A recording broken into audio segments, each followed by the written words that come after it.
Assalamualaikum warahmatullahi wabarakatuh. Nama saya Romikan dengan NIM 2111010501998, manajemen pemasaran.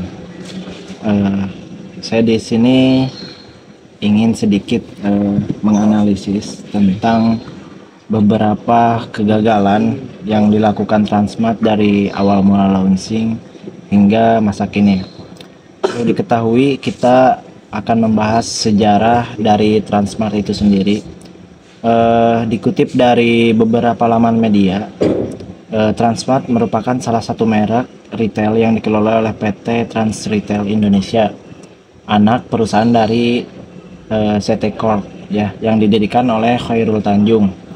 Transmart memulai perjalanannya di industri retail dengan mengakuisisi Carrefour Indonesia pada tahun 2012 tepatnya. Akuisisi ini menjadikan CT Corp sebagai pemilik mayoritas saham Carrefour Indonesia. Setelah akuisisi tersebut, Carrefour secara bertahap diubah namanya menjadi Transmart Carrefour dan kemudian hanya Transmart ya. Terus ada perkembangan dan ekspansi. Transmart mengalami pertumbuhan pesat setelah akuisisi tersebut dengan membuka banyak gerai baru di Indonesia, kota besar di Indonesia khususnya ya. Transmart dikenal dengan konsep belanja yang menggabungkan hypermarket, department store, dan hiburan yang satu tempat.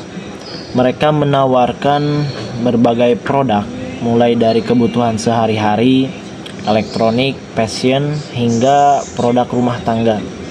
Selain itu, Transmart juga memperkenalkan konsep one stop shopping and entertainment yang tidak hanya menawarkan produk retail, tetapi juga menyediakan area rekreasi dan hiburan seperti bioskop, permainan anak-anak, dan restoran. Jumlah hypermarket milik Khairul Tanjung berguguran di Indonesia sepanjang 2021 sampai 2023 ya. Ada sekitar 39 gerai Transmart yang tutup secara permanen. Vice President Corporate Communication Transmart, Satria Hamid, mengatakan dalam beberapa media ya, jumlah Transmart yang masih beroperasi di Indonesia hingga saat ini mencapai 95 gerai. Ada sekitar 95 toko di seluruh Indonesia kita masih buka, kata Vice President Corporate Communication Transmart Satria Hamid kepada website bisnis pada hari Selasa tanggal 31 bulan Januari 2023 ya. Terus Satria juga menyebut ada beberapa lokasi gerai yang berpotensi tumbuh signifikan, yaitu kita tahu ya saat ini memang betul ya, di Cempaka Putih dan kota Kasablanka itu mengalami pertumbuhan yang signifikan. Terus juga ada kemudian di Padang ya, terus Cibubur, Trans Icon Surabaya, terus Trans Imam Bonjol di Denpasar Bali, dan Buah Batu di Bandung. Itu menurut Satria akan berpotensi mengalami pertumbuhan yang signifikan. Juga di sini kita ke pembahasan inti, yaitu analisis kegagalan Transmart dari launching hingga sampai sekarang ya. Alasan-alasan yang akan saya ungkap di sini itu hanya alasan-alasan mendasarnya saja ya. Yang pertama itu strategi akuisisi yang dan rebranding ya yang tidak efektif.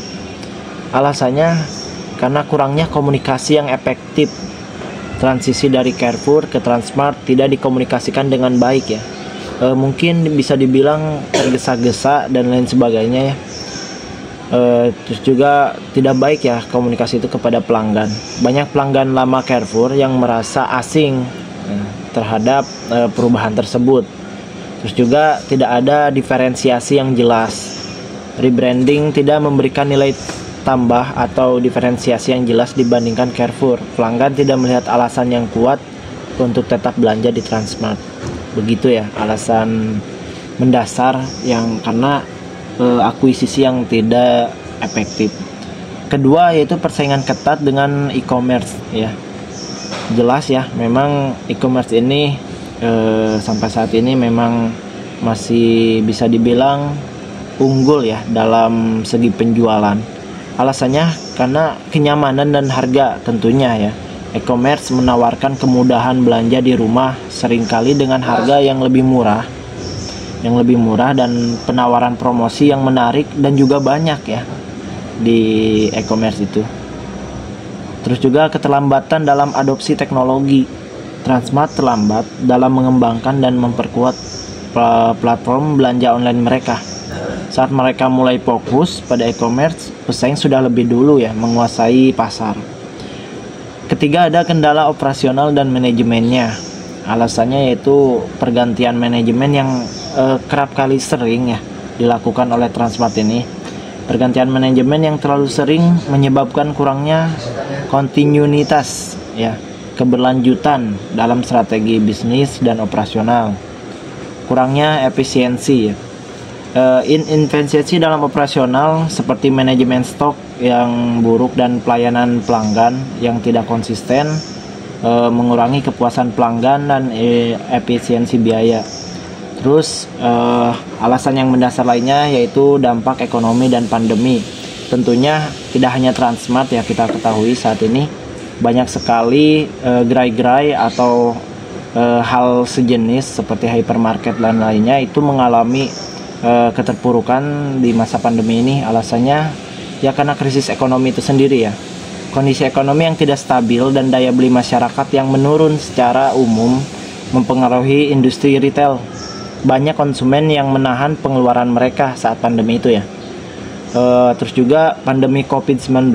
Pandemi menyebabkan penutupan toko fisik, penurunan drastis dalam jumlah pengunjung, dan perubahan perilaku konsumen yang lebih memilih belanja online ya. Terus yang kelima itu ada lokasi dan penyebaran toko. Pemilihan lokasi yang kurang strategis ya. Beberapa gerai dibuka di lokasi yang tidak ramai atau kurang strategis hingga tidak menarik cukup banyak pelanggan ya. Seharusnya sekelas hypermarket ya untuk lokasi dan penyebaran toko itu mereka harus lebih sudah final lah, sudah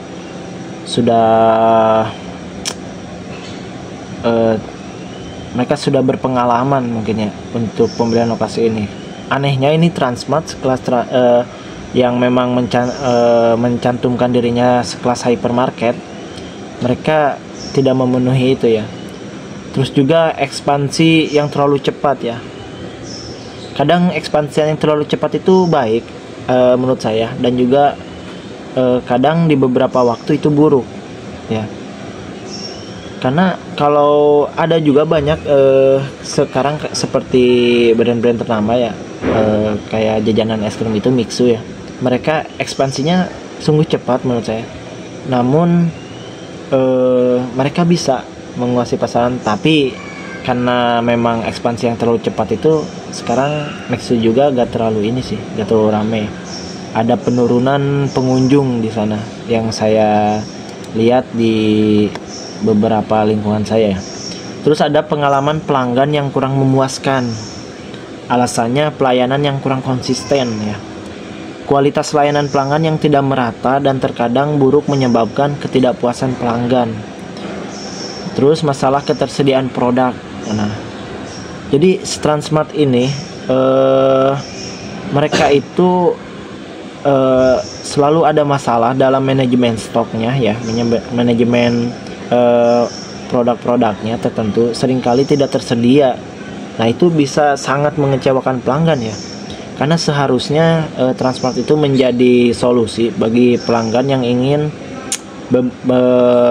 berbelanja atau kebutuhan lainnya hanya dalam satu tempat gitu ya. Itu harusnya menjadi solusi kan, awalnya begitu. Namun saat ini Transmart tidak menjawab alasan didirikannya Transmart tersebut. Dia kebingungan sendiri begitu. Terus penyesuaian dengan tren pasar yang lambat. Nah, ketidakmampuan untuk berinovasi ya Transmart itu. Transmart gagal berinovasi sesuai dengan tren pasar dan perubahan perilaku konsumen, seperti preferensi terhadap belanja online dan pengalaman belanja yang lebih modern.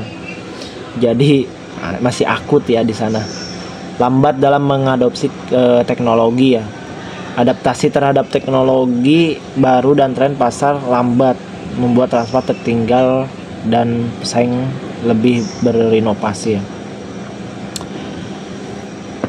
Jadi perlu kita ketahui ya teman-teman, Transmart itu memang setahu saya ya, kalau kita pergi ke dalam ya, ke Transmart itu mereka hanya menyediakan produk-produk dari mereka itu sendiri ya. Mereka mau membuat sebuah lokasi di mana semuanya dengan alasan itu mau belanja atau hiburan lain sebagainya, mereka mau menawarkan itu. Namun mereka karena kesulitan dalam menjawab semua itu, dan produk-produk yang ada di Transmart itu sendiri itu hanya produk mereka sendiri. Ada produk dari luar, cuman setahu saya itu si toko-toko produk dari luar yang mencoba masuk ke dalam itu dipisahkan ya, di paling pojokan kalau nggak salah. Nah itu mengapa sering mengecewakan pelanggan karena kekurangan stok itu tersebut ya. Transmart itu begitu. Namun ada beberapa juga sih dari kelebihan Transmart yang perlu kita acungi. Cuma kan saat ini kita ketahui pelanggan dan pengunjung ke Transmart itu semakin mengurang ya. Bahkan tadi dilansir juga dari beberapa laman web, banyak gerai-gerai toko Transmart yang tutup. Namun tidak beberapa juga ada yang masih berpotensi untuk tumbuh ya. Sekian dari saya, terima kasih. Mohon maaf bila ada kesalahan. Billahi taufiq wal hidayah. Wassalamualaikum warahmatullahi wabarakatuh.